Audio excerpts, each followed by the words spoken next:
The bridge of the hegemony dreadnought. Kethvar hummed with activity. Massive view screens showed the darkness of space, dotted with distant stars. The ship itself was enormous, stretching nearly 2 kilometers from bow to stern. Its hull was covered in battle scars and weapon ports telling the story of countless victories. Commander Vexthul stood at the center of the bridge, his massive form casting shadows over the control stations. He was nearly 3 meters tall, with thick reptilian scales covering his body. Cybernetic implants glowed blue along his skull, and his left arm had been replaced entirely with a mechanical limb after a battle with space pirates. His eyes were yellow with vertical pupils, and when he smiled, rows of sharp teeth became visible. Around him, his crew worked at their stations. The Zentari were known throughout the galaxy as fierce warriors. Their ships were the backbone of the Galactic Defense Coalition's fleet. For over 1,000 years, they had protected weaker species from threats both inside and outside their region of space. Commander called out his second-in-command, a smaller Zentari named Korvac. The intelligence reports on the new species are ready for review. Vexthul turned toward the main display screen. Show me these. What did they call themselves? Humans, sir. They come from a planet called Earth in the Sol system. The screen flickered and showed images of a blue and green world. Then it switched to show the creatures that lived there. Vexthul's eyes widened, but not with respect. He began to laugh, a deep rumbling sound that echoed through the bridge. The humans on the screen looked impossibly weak. They had no scales, no natural armor, no claws or fangs. Their skin looked thin and soft. Their bones seemed fragile, like they might break easily.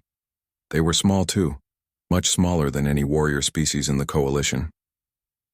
These tiny things want to join our military alliance? Vexthul asked, his voice full of disbelief. Korvac nodded. Yes, sir. They submitted a formal application 3 days ago. They claim they can contribute to our defense efforts. Other crew members gathered around to look at the images.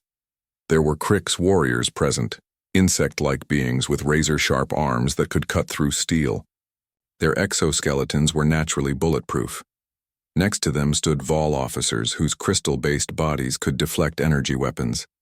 A few Nethwi floated nearby in their armored suits, their gaseous forms able to survive in any environment. Look at them, Vexthul said, pointing at the screen. They have no natural weapons, no armor, no enhanced strength. What could they possibly do in a real battle? Hide behind rocks and throw pebbles? The bridge crew erupted in laughter. Even the normally serious Krix officers clicked their mandibles in amusement. Sir, Korvac said, reading from his datapad, their physical specifications are quite unusual. Their bone density is low, muscle mass is minimal, and they seem to have no special abilities at all. No special abilities? Vexthul roared. Every species in the Coalition has something special. The Krix have their blades and armor. The Vol can channel energy through their crystal bodies. The Nethwi can change their molecular structure. What do humans have? According to their files, they seem to excel at problem-solving and endurance. This brought even more laughter from the crew. Problem-solving? What good was that in space combat? Vexthul studied the images more carefully. The humans showed no obvious signs of genetic enhancement or cybernetic improvements. They looked completely natural, which in galactic terms meant completely helpless. Most species had spent thousands of years improving themselves for warfare. Some used genetic engineering, others relied on cybernetics, and a few had natural evolutionary advantages. Show me their military, Vexthul commanded. The screen changed to show human soldiers in action. They wore simple armor and carried basic weapons. Nothing impressive by galactic standards. Their vehicles looked primitive. Their tactics seemed straightforward. This is their elite military? Vexthul asked. I've seen civilian security forces that look more dangerous. Sir, said a Vol officer, her crystal body refracting light as she spoke. Perhaps they have hidden strengths? Some species do not reveal their true capabilities until necessary. Vexthul shook his massive head. Look at them, Savannah. They're tiny, weak, and fragile. What could they possibly be hiding? The ability to break their own bones faster? More laughter filled the bridge. Even the normally stoic Nethwi seemed amused, their gaseous forms shifting in their containment suits. A communication alert sounded. The bridge fell quiet as Korvac answered it. "Commander," he said, "we're receiving a transmission from a human vessel. They're requesting permission to dock and present their case for Coalition membership." Vexthal's smile grew wider, showing even more teeth. "Perfect. I was hoping to meet these warriors in person. Maybe I can convince them to find a safer hobby like flower arranging or poetry." "Should I have security escort them to a conference room?" Korvac asked. "No," Vexthal said, standing to his full, impressive height. "I'll greet them personally at the docking bay. I want to see the look on their faces when they realize what real warriors look like." The crew began preparing for the human arrival. Security teams took positions along the corridors, not because they expected trouble, but because it was standard procedure. The humans would need to see the full might of the Coalition fleet. As they waited, Vexthal reviewed more files on human civilization. They had only recently developed faster-than-light travel. Their technology was generations behind Coalition standards. They had no energy shields, no plasma weapons, no gravity manipulators. By all accounts, they were still using chemical rockets and primitive electronics. "Sir," Sivana said, "their vessel is approaching. It's quite small." On the screen, they could see the human ship. It was perhaps 1/10 the size of their smallest fighter craft. It looked like it was held together with metal plates and hope. "That thing can travel between stars?" Vexthal asked in amazement. "Apparently so, sir. Though it must take them much longer than our ships." Vexthal shook his head in wonder. These humans were either very brave or very stupid to travel through space in such a fragile vessel. Either way, they would soon learn that the galaxy was no place for the weak. "Korvac, gather the senior staff. I want a full honor guard present when we meet these humans. Let them see what real strength looks like. Maybe it will save them some embarrassment later." "Yes, sir. Should we prepare the standard Coalition welcome ceremony?" "No," Vexthal said with a predatory grin. "Prepare the warriors' welcome. Full battle dress, weapons displayed. Let them understand from the beginning that this is a military alliance, not a social club." As the human ship docked with their massive vessel, Vexthal felt almost sorry for the small creatures inside. They probably had no idea what they were getting into. The galaxy was full of dangers that would crush their fragile bodies without a second thought. Still, he had to admire their courage, even if it was based on ignorance. It took guts to approach a Zentari dreadnought in such a tiny ship. He would try to be gentle when he explained why they couldn't join the Coalition. After all, it wasn't their fault they had evolved as such weak creatures. The docking completed with a soft vibration through the deck. Soon, he would meet these humans face to face. Vexthal checked his weapons and straightened his military decorations.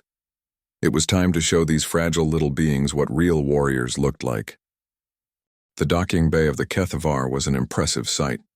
Massive support beams stretched up to the ceiling, which was over 50 meters high. The floor was made of reinforced metal plating that could support the weight of battle mechs. Weapon racks lined the walls, displaying everything from energy rifles to plasma cannons. The air itself seemed to vibrate with power. Commander Vexthal stood at the center of the bay, surrounded by his senior officers. He had chosen his most impressive warriors for this meeting. To his right stood Captain Zefka of the Krieks, her blade arms gleaming under the lights. Her exoskeleton was black and silver, marked with battle scars that told of countless victories. When she moved, her joints clicked with mechanical precision. On his left floated Commander Nethvol of the gaseous Nethwi. His containment suit was military-grade, equipped with weapon systems and defensive shields. Through the transparent sections, his purple-blue form swirled like controlled lightning.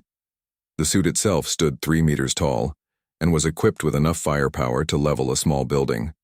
Behind them stood Sub-Commander Volus, her crystal body refracting the bay's lights into rainbow patterns. She was beautiful in an alien way, but deadly. Her crystal form could channel energy weapons directly through her body. making her both a living battery and a walking weapon. All of them dwarfed the humans who were now walking through the airlock. The first human through was clearly their leader. She was a woman shorter than any warrior species Vexthul had ever seen. She wore a simple blue uniform with minimal decorations. Her hair was dark and pulled back in a practical style. Her eyes were brown and steady, showing no fear despite being surrounded by beings who could crush her without effort. "Captain Sarah Chen of the United Earthship Endeavor," she said, her voice calm and professional. "Thank you for agreeing to meet with us, Commander Vexthul." Behind her came two other humans. One was a stocky man with calloused hands and alert eyes. His uniform had different markings suggesting military rank. The third was a woman with graying hair and intelligent eyes. She carried what looked like a datapad and scientific equipment. Vexthul stared down at them, amazed by how small they were. Captain Chen barely reached his chest.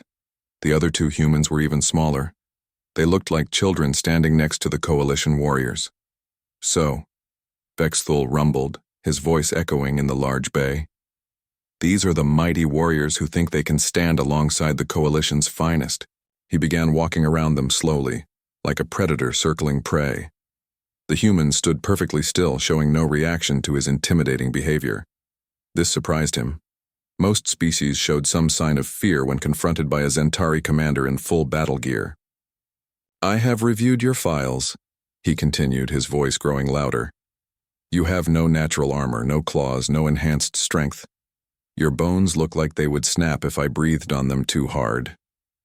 Captain Zefka clicked her mandibles in amusement. "Commander, they look like they would break if they fell down." "No enhanced reflexes," Vexthul added, stopping in front of Captain Chen.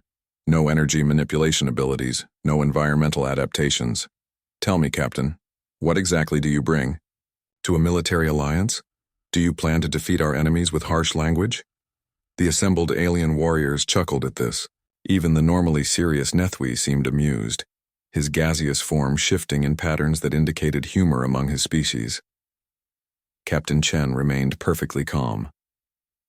"Commander Vexthul, we appreciate this opportunity to present our case for coalition membership. We believe we can make valuable contributions to your defense efforts." "Contributions?" Vexthul laughed, the sound booming through the bay. "What could you possibly contribute? Your ship is barely large enough to carry supplies. Your weapons are primitive by our standards. Your technology is centuries behind ours." He gestured to his assembled officers. "Captain Zefka here can cut through starship hull plating with her blade arms. Commander Nethvol can phase through solid matter and reassemble himself at will. Sub-Commander Voles can channel enough energy to power a small city. What can you do?" The second human, whom Chen had introduced as Lieutenant Marcus Rodriguez, spoke for the first time. "We can learn, adapt, and survive, sir." Vexthul turned his attention to the lieutenant. The human was even smaller than their captain, but there was something in his eyes that made the Zentari commander pause. It wasn't fear or submission. It was assessment. Like the human was studying him, looking for weaknesses. "Learn and adapt?" Vexthul repeated. "That's your special ability? Every species can learn. Even the simplest creatures adapt to survive." The third human, introduced as Dr. Elena Vasquez, stepped forward slightly. "If I may, Commander, we understand that our physical capabilities appear limited compared to your impressive species. However, we believe there are different types of strength." "Different types?" Sub-Commander Voles asked, her crystal body chiming softly as she spoke. "Strength is strength. Either you can fight or you cannot." Dr. Vasquez nodded respectfully. "That's certainly one perspective. On Earth, we learned that survival often depends more on adaptation and persistence than on raw physical power." This brought more laughter from the assembled warriors. The idea that these tiny, weak creatures could have anything to teach them about survival was absurd. Vexthul found their calm behavior increasingly irritating. He had expected them to be intimidated, maybe even terrified. Instead, they stood there taking his insults with quiet dignity. It was almost like they weren't taking him seriously. "You speak of survival," he said, his voice growing dangerous. "The galaxy is not a safe place for the weak. There are pirates, raiders, and hostile species that would see you as easy prey. How do you plan to protect yourselves, let alone contribute to protecting others? Captain Chen met his gaze directly. We've survived this long, Commander. Earth wasn't always a peaceful place. Earth? Captain Zefka clicked dismissively. One small planet? We protect entire star systems. We have fought wars across multiple sectors of space. I'm sure you have, Captain Chen replied. Your reputation as warriors is well known throughout this region of space. Something in her tone made Vexthul pause. Was that respect in her voice, or was she humoring them? He couldn't tell, and that bothered him more than he wanted to admit. Commander Nethavol's voice came from his suit's speakers, distorted but clear. Perhaps we should test their capabilities. A demonstration would settle this question quickly. Vexthul's eyes lit up. An excellent idea. If you truly believe I can contribute to our military efforts, you won't mind a small demonstration. He saw the three humans exchange glances. It was a quick look, but he caught it. Were they communicating something? If so, how? What kind of demonstration? Dr. Vasquez asked. A simple combat exercise, Vexthul said with a predatory smile. One of you against one of our junior officers. Nothing lethal, of course. We wouldn't want to damage such fragile creatures. The aliens found this hilarious. The idea of these tiny humans fighting any coalition warrior was absurd. It would be over in seconds. Non-lethal sparring? Lieutenant Rodriguez asked. Of course, Vexthul replied. We're not savages. Just a friendly test to see what you're capable of. The humans looked at each other again. This time Vexthul was watching more carefully. Captain Chen nodded slightly and Lieutenant Rodriguez stepped forward. I'll represent humanity in your test, Commander. Vexthul couldn't believe what he was hearing. This small human was actually volunteering to fight one of his warriors. Either they were incredibly brave or incredibly stupid. Excellent, he said. We'll use the ship's combat arena. It will give everyone a good view of the proceedings. As they prepared to move to the arena, Vexthul felt a mixture of amusement and anticipation. This would be educational for the humans. Maybe after they saw what real warriors could do, they would understand why the coalition couldn't accept them. He had no idea that he was about to receive an education himself. The combat arena was located deep within the Kethvar, designed for training and settling disputes between warrior species. It was a circular space 50 meters across with walls that could withstand energy weapon fire. The floor was made of impact-resistant materials that had seen thousands of battles over the years. Viewing galleries surrounded the arena on multiple levels, and word had spread quickly through the ship about the upcoming demonstration. Alien warriors of various species gathered to watch what they expected to be a very short and one-sided contest. Commander Vexthul stood in the primary viewing box, looking down at the arena floor. Lieutenant Rodriguez was already there, wearing his simple human uniform and no armor. He was doing some kind of stretching exercises that looked completely inadequate for combat preparation. Who should we send against him? Vexthul asked his officers. Captain Zefka clicked her mandibles thoughtfully. Perhaps someone from my crew. We have several junior warriors who would benefit from easy victory. What about Zaketh? Suggested Subcommander Wallace. He's young but skilled and he won't seriously injure the human by accident. Vexthul nodded. Zaketh was a good choice. He was a Krix warrior, barely out of training but already formidable by galactic standards. His exoskeleton was still the bright green of youth, but his blade arms were razor sharp and he was fast enough to blur when he moved. Send for Zaketh, Vexthul commanded. Within minutes, the young Krix warrior entered the arena. He was smaller than Captain Zefka, but still massive compared to the human. His exoskeleton gleamed under the arena lights, and his blade arms caught the light like polished metal. When he moved, his joints made soft clicking sounds that echoed in the large space. The viewing galleries were packed now. Word had spread throughout the ship that the tiny humans were actually going to fight. Most of the spectators were taking bets on how long the human would last. The odds were not in Rodriguez's favor. 30 seconds, called out one Zentari warrior. 20, countered another. I say 15, laughed a Vol officer. Look how small he is. In the arena, Zack approached Lieutenant Rodriguez. The human barely came up to the Krix warrior's chest. It looked like an adult fighting a child. "Human," Zack said, his voice carrying easily in the arena. "I do not wish to harm you. Perhaps you should reconsider this demonstration." Rodriguez looked up at the towering alien warrior. "I appreciate your concern, but I'm ready when you are." Zack tilted his insectoid head, confused by the human's calm tone. Most opponents showed some sign of fear or at least respect when facing a Krix warrior. This tiny creature seemed almost relaxed. Vexthul's voice boomed from the speakers. "This is a non-lethal demonstration. First warrior unable to continue loses. Begin when ready." Zack raised his blade arms into a combat stance. The edges caught the light like silver lightning. He had trained for years to perfect his technique, and his speed was impressive even by Krix standards. Rodriguez simply stood there, watching. His posture looked casual, almost lazy. His hands hung at his sides, and he showed no obvious fighting stance at all. Is the human even going to try? Someone called from the galleries. Zack decided to end this quickly and mercifully. He lunged forward, his blade arms cutting through the air with surgical precision. The attack was fast enough that most species wouldn't even see it coming. Rodriguez wasn't there. The human had moved so smoothly that it looked effortless. One moment he was in front of Zack, the next he was 3 meters to the left. The Krix warrior's blades cut nothing but air. The crowd fell silent. That shouldn't have been possible.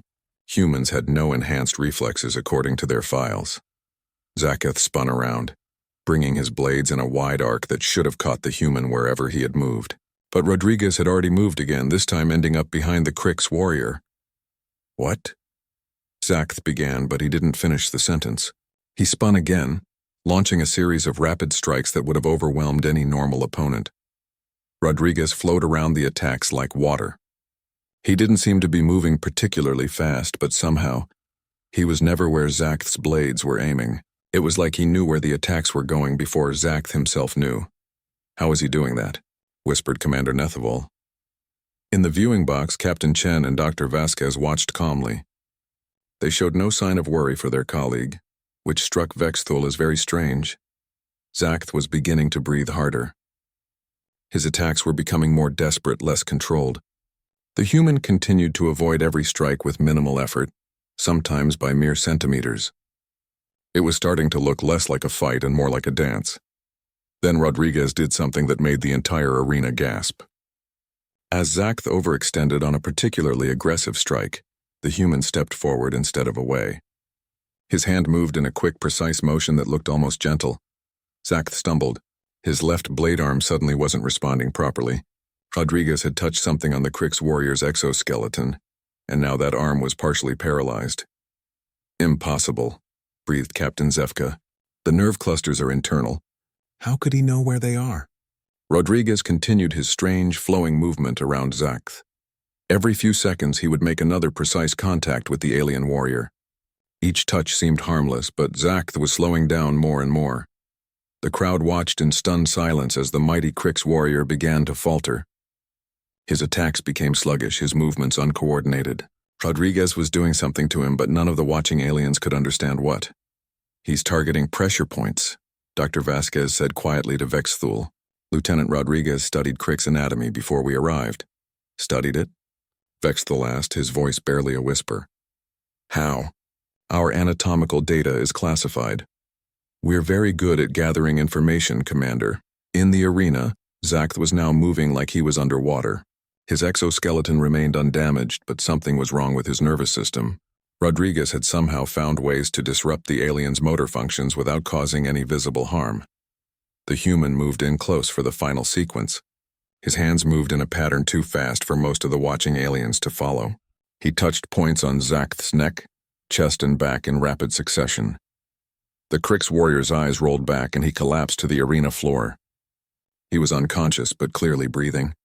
Rodriguez checked his pulse with the casual efficiency of someone who had done this many times before. The arena was completely silent. Hundreds of alien warriors stared down at the impossible scene. A human, barely half the size of his opponent, had defeated a trained Krix warrior without using any weapons or technology. He had done it with nothing but knowledge and precision. Rodriguez looked up at the viewing box. Is there medical assistance available? He'll be fine, but he should be checked by a doctor. Medical teams rushed into the arena to tend to Zach. They found no injuries, no damage to his exoskeleton, no signs of weapon use. The warrior was simply unconscious, and his nervous system was temporarily disrupted in ways they didn't understand. Vexthul stared down at the human, his mind struggling to process what he had just witnessed. According to every military manual, every combat theory he knew, what had just happened was impossible. "Explain this," he demanded, his voice carrying clearly in the silent arena. Rodriguez looked up at him with the same calm expression he had worn throughout the entire demonstration. "Explain what, Commander? What technology did you use? What enhancements?" That was impossible for an unaugmented being. Captain Chen stepped forward in the viewing box. "Lieutenant Rodriguez used no technology or enhancements, Commander. What you witnessed was the result of training and biological advantages that your species apparently don't possess." "Biological advantages?" Vexthul's voice cracked slightly. "You have no advantages. You're weak, fragile, slow." Dr. Vasquez pulled out her datapad. "Perhaps we should discuss human evolution, Commander. I think there are some things about our species that weren't included in our initial files." The crowd of alien warriors continued to stare down at Rodriguez, who was now helping the medical team with Zakth. The human showed no signs of fatigue, no indication that he had just done something extraordinary. Vexthul felt a cold sensation in his stomach that he hadn't experienced in decades. For the first time since he could remember, he was beginning to doubt what he thought he knew about strength combat and what made a species dangerous, and the humans had only just begun their demonstration. The medical bay of the Kethvar was equipped with the most advanced healing technology in the galaxy.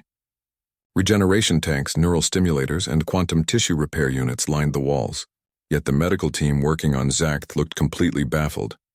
Dr. Vasquez stood beside the examination table where the young Krix warrior lay unconscious. She watched the alien doctors run scan after scan, each one showing the same confusing results. "His exoskeleton is completely undamaged," reported the chief medical officer, a tall Vol named Healer Kethran. His crystal body pulsed with soft blue light as he processed the data. No fractures, no punctures, no energy weapon residue. But his nervous system shows signs of precise manipulation. Added a Zentari medic. "Specific nerve clusters have been temporarily disrupted. The pattern is too precise to be accidental." Commander Vexthul stood at the back of the medical bay, his massive frame tense with confusion and growing concern. Around him, his senior officers whispered among themselves, trying to understand what they had witnessed. "How long until he recovers?" Vexthul asked. "He's already showing improvement," Healer Kethran replied. "Whatever was done to him, it was designed to be temporary. He should wake up within the hour with no permanent damage." Dr. Vasquez stepped forward. "If I may, I can explain what Lieutenant Rodriguez did." All eyes turned to the small human woman. She looked so insignificant next to the towering alien medical staff, yet she spoke with complete confidence. "Your warrior is fine," she said calmly. The lieutenant was very careful to avoid any permanent damage. "What you witnessed was a human combat technique we call pressure point manipulation." "Pressure points?" Healer Kethran's crystal body chimed with confusion. "We know of no such vulnerabilities in Krix anatomy." "That's because you're thinking of obvious vulnerabilities," Dr. Vasquez explained. She pulled out her datapad and activated a holographic display. "May I show you?" The hologram displayed a detailed image of Krix anatomy, but with far more detail than any of the aliens had ever seen. It showed nerve pathways, blood flow patterns, and muscular connections with incredible precision. "How did you obtain this information?" Captain Zefka demanded. "This level of detail is classified military intelligence." Dr. Vasquez looked at her with mild surprise. "We observed. When your people submitted information about coalition member species, we studied it. When that wasn't enough, we watched recordings of Krix warriors in action. We analyzed movement patterns, identified likely nerve cluster locations, and tested our theories." "Tested them how?" Vexthul's voice was dangerous. "Computer simulations initially. Then we practiced on volunteers from other species with similar nervous systems. We're very good at finding patterns, Commander."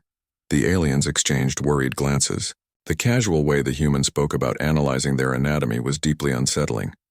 "But the precision required," Healer Kethran protested. "The timing, the exact pressure, the knowledge of where to strike. It would take years of study to develop such skills." Lieutenant Rodriguez has been training in combat techniques for 15 years, Dr. Vasquez replied, and he spent the last 6 months specifically studying Coalition member species. 6 months? Sub-Commander Wallace stepped forward, her crystal form refracting the medical bay's lights. You learned our anatomical weaknesses in 6 months? Not just yours, Dr. Vasquez said matter-of-factly. All major Coalition species. We needed to understand who we would be working with. The silence that followed was deafening. The alien warriors stared at the small human woman, beginning to understand the implications of what she was saying. Captain Chen entered the medical bay, having just finished reviewing the arena footage with other Coalition officers. How is the patient? She asked. He will recover fully, Dr. Vasquez replied. No permanent damage as requested. Good. Captain Chen turned to face Commander Vexthul. I believe you wanted an explanation of what happened in the arena? Vexthul nodded, his throat suddenly dry. What you witnessed, Captain Chen began, was a demonstration of human evolutionary advantages. We understand that our physical capabilities appear limited compared to your impressive species. However, our evolution took a different path. She gestured to Dr. Vasquez, who began manipulating the holographic display. Now it showed human anatomy alongside the various alien species. On our world, Dr. Vasquez continued, we didn't evolve natural armor or enhanced strength. Instead, we developed something else. We became persistence hunters. Persistence hunters? Commander Nethivol's voice came from his suit speakers. We learned to outlast our prey, Captain Chen explained. Our ancestors would chase animals for hours, sometimes days, until the prey collapsed from exhaustion. We didn't need to be faster or stronger. We just needed to never give up. The hologram changed to show human muscular and circulatory systems. Our bodies are designed for endurance, Dr. Vasquez said. We can maintain activity levels that would exhaust most species. Our bone density is low because we don't need heavy bones. Our muscles are designed for efficiency, not raw power. But that doesn't explain what happened in the arena, Vexthul protested. Doesn't it? Captain Chen asked. Think about what you saw. Lieutenant Rodriguez didn't try to overpower his opponent. He waited, observed, and adapted. He found weaknesses and exploited them with minimal effort. Dr. Vasquez nodded. Persistence hunting required more than just physical endurance. It required intelligence. We had to track prey, predict their movements, understand their behavior. We became very good at pattern recognition and tactical thinking. You're saying you hunted your prey by outsmarting them? Captain Zefka's mandibles clicked nervously. Among other things, Dr. Vasquez replied. We also developed superior hand-eye coordination, spatial reasoning, and the ability to work in coordinated groups. When persistence hunting didn't work, we developed tools. When tools weren't enough, we developed better tools. The hologram shifted again, now showing human brain structures compared to the alien species present. Your brains are impressive, Dr. Vasquez continued, but they're specialized for your species' particular strengths. Ours evolved to be generalists. We can adapt to almost any situation, learn any skill, and find patterns in almost any system. That's why Lieutenant Rodriguez could defeat Zekth, Captain Chen added. He studied Crick's anatomy, identified vulnerabilities, and developed countermeasures. It's what humans do. Vexthul felt a chill run down his spine. You're saying you analyzed our weaknesses before you even arrived? Of course, Dr. Vasquez said, seeming surprised by the question. We wanted to understand your capabilities. We also wanted to ensure we could defend ourselves if necessary. Defend yourselves? Sub-Commander Wallace asked. Against us? Captain Chen's expression remained neutral. We hoped that wouldn't be necessary. But we always prepare for multiple scenarios. The alien warriors were beginning to look distinctly uncomfortable. The idea that these small, fragile creatures had been studying them, learning their weaknesses, planning countermeasures, it was deeply disturbing. How many of you can do what Rodriguez did? Vexthul asked quietly. Most human military personnel receive similar training, Captain Chen replied. Though Rodriguez is particularly skilled. Most? Commander Nethivol's gaseous form shifted anxiously in his suit. Dr. Vasquez pulled up another display. Human military doctrine emphasizes adaptability and tactical thinking. We don't have the luxury of relying on natural advantages, so we develop artificial ones. Better training, better tactics, better technology. Your technology is primitive, Vexthul protested weakly. Some of it, Captain Chen agreed. But we're very good at making the most of what we have, and we improve quickly when we encounter superior technology. She paused, then added, "We've been studying coalition technology for months now. We've already identified several improvements we could make to your ship's weapons and defensive systems." The silence that followed was heavy with implication. These humans had been studying them, learning their strengths and weaknesses, planning improvements to their technology, all while appearing harmless and primitive.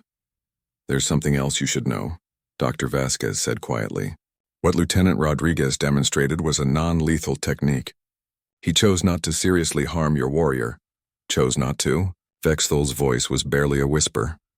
"He could have killed Zakthan at least 17 different ways during that demonstration," she replied matter-of-factly. "He chose not to because we want to be your allies, not your enemies." The alien warriors stared at her in stunned silence, finally beginning to understand that everything they thought they knew about these humans was wrong. The main conference room of the Kethvar had never felt so tense. Commander Vexthal sat at the head of the massive table, his usual confidence shaken. Around him, his senior officers shifted uncomfortably in their seats. The three humans sat across from them, looking small and peaceful in the enormous chairs designed for much larger beings. "Tell us about Earth," Vexthal said finally. His voice lacked its usual commanding tone. Captain Chen nodded. "What would you like to know?" "Everything," Sub-Commander Voles said, her crystal body dim with worry. "We thought we understood your species, but clearly we were wrong."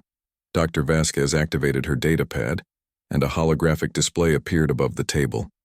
It showed Earth as it appeared from space, blue and green and beautiful. "Earth is what we call a death world," she began. "The gravity is higher than most inhabited planets. The weather patterns are violent and unpredictable. The native life forms are aggressive and dangerous. It looks peaceful," Commander Nethavol observed. "Looks can be deceiving," Captain Chen replied. "Our planet has experienced multiple extinction events. Ice ages, volcanic eruptions, asteroid impacts, plague outbreaks. Each time most life died out. But some survived and they became stronger." The hologram changed to show various Earth animals. The alien officers leaned forward, studying the creatures with growing unease. "This is what we call a great white shark," Dr. Vasquez explained, as a massive predator fish appeared in the display. "Perfect hunters that have remained unchanged for millions of years because they didn't need to improve." She switched to another animal. "This is a bear. They can weigh over 600 kilograms and run faster than most vehicles. They're omnivores with the strength to break trees in half." "And you shared a planet with these creatures?" Captain Zefka asked, her mandibles clicking nervously. "We didn't just share it," Captain Chen said. "We competed with them. For territory, for food, for survival. And we won!" The display showed more animals: lions, tigers, wolves, crocodiles. Each one looked like it could easily kill a human. Yet somehow humans had become the dominant species. "How?" Vexthal asked. "Intelligence," Dr. Vasquez replied. "And something else. Something that makes humans different from most species in the galaxy." She paused, seeming to choose her words carefully. "We didn't just fight these predators. We fought each other." The hologram changed to show human history. Wars, battles, conflicts spanning thousands of years. "For most of our recorded history," Captain Chen continued, "humans were at war with other humans. We developed weapons, tactics, and strategies not to fight alien invaders, but to fight ourselves." The alien officers stared at the display in growing horror. It showed endless conflicts, each one more sophisticated than the last. "Your species fought continuous wars?" Commander Nethvol asked. "Not continuous," Dr. Vasquez corrected, "but frequent. And each war taught us new ways to kill, new ways to survive, new ways to adapt. We became very, very good at warfare." The display showed human military technology advancing at an incredible pace. From simple clubs to gunpowder weapons to nuclear bombs, all in a relatively short time span. "This is why you could defeat Zakth so easily," Vexthal said, understanding beginning to dawn. "Partly," Captain Chen agreed. "Human military training is based on thousands of years of combat experience, not just against animals or environmental hazards, but against other intelligent beings who were actively trying to kill us."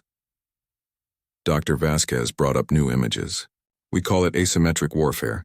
When you can't win through strength, you find other ways. We became experts at finding weaknesses, exploiting advantages, and turning our opponent's strengths against them." You're saying your entire species was shaped by warfare? Subcommander Wallace asked. Among other things, Captain Chen replied. We also developed art, science, philosophy, and culture. But yes, conflict was a major driving force in our evolution. The hologram showed modern human cities, peaceful and advanced. We eventually learned to direct our competitive nature toward more constructive goals, Dr. Vasquez explained. But the skills remained. Skills like what Lieutenant Rodriguez demonstrated, Vexthal said. Exactly. Pattern recognition, tactical thinking, the ability to quickly analyze and exploit weaknesses. These are survival traits for humans. Captain Chen leaned forward slightly. Commander, you asked what we could contribute to the coalition. The answer is simple. We can think like your enemies. The room fell silent as the implications sank in. Most coalition species evolved to be strong, fast, or naturally armored. Dr. Vasquez continued. You developed overwhelming advantages that made direct confrontation the obvious solution to most problems. Humans evolved differently, Captain Chen added. We learned to survive by being smarter, more adaptable, and more persistent than our opponents. We learned to win fights we should have lost. Vexthal thought about this. You're saying you can help us fight enemies that our current tactics can't handle. We're saying we can help you fight enemies that think the way we do, Captain Chen corrected. Species that use stealth, deception, and unconventional tactics. Species that turn your strengths into weaknesses. Dr. Vasquez brought up a new display showing star charts. We've been monitoring coalition conflicts for the past year. You've been having trouble with a species called the Void Hunters. Several alien officers sat up straighter. The Void Hunters were indeed a problem. They used hit-and-run tactics, struck without warning, and seemed to vanish whenever coalition forces responded. They don't fight like honorable warriors, Captain Zefka said with disgust. They're cowards who strike from shadows. They're using asymmetric warfare, Captain Chen said simply. It's what we would do if we were facing an enemy with superior technology and numbers. You can predict their tactics? Vexthal asked. We can think like them, Dr. Vasquez replied. Because we've used similar tactics ourselves. We know how to counter them because we know how to use them. She brought up tactical displays showing recent Void Hunter attacks. Look at this pattern. They're targeting supply lines, communication relays, and isolated outposts. Classic guerrilla warfare. The alien officers studied the displays with new understanding. When viewed from a human perspective, the Void Hunter tactics suddenly made sense. What would you do to stop them? Commander Nethival asked. Captain Chen smiled for the first time since coming aboard. We'd think like persistence hunters. We'd track them, predict their next moves, and set traps. We'd make them come to us instead of chasing them around the galaxy. And if that didn't work, Sub-Commander Wallace asked, then we'd adapt, Dr. Vasquez said. We'd learn from each encounter, develop new countermeasures, and keep trying until we found something that worked. We don't give up. Vexthal looked around at his officers. They were all thinking the same thing. The coalition had been struggling with unconventional enemies for years. Traditional tactics weren't working against opponents who refused to fight fair. There's something else, Captain Chen said quietly. Our offer to join the coalition isn't just about military assistance. What do you mean? Vexthal asked. We've been watching you for over a year, Dr. Vasquez explained. We know about your strengths, your weaknesses, your technology, and your tactics. We've already identified dozens of improvements we could make to your systems. You've been studying us that long? Captain Zefka asked. We study everything, Captain Chen replied. It's what we do. We observe, analyze, and adapt. We've been preparing for this meeting since we first learned about the coalition. The silence that followed was profound. These humans hadn't just stumbled upon the coalition and decided to join. They had been watching, learning, planning. They knew more about coalition capabilities than some coalition members did. Why? Vexthal asked finally. Why reveal all this? You could have hidden your capabilities and surprised us later. Captain Chen met his gaze directly. Because we want to be allies, not conquerors. We could have approached this differently, but we chose transparency. We want to work with you, not against you. Dr. Vasquez nodded. Besides, what we've shown you is just a small sample of human capabilities. We have much more to offer. This demonstration, Vexthal said slowly, this was you being diplomatic? This was us being polite. Captain Chen corrected. The alien commander felt a chill run down his spine as he realized the true implications of what he had witnessed. These humans had been holding back the entire time. The demonstration that had shocked his crew was them being gentle. "Welcome to the coalition," he said quietly, finally understanding that he wasn't accepting weak refugees. He was gaining allies who might be the most dangerous species in the galaxy.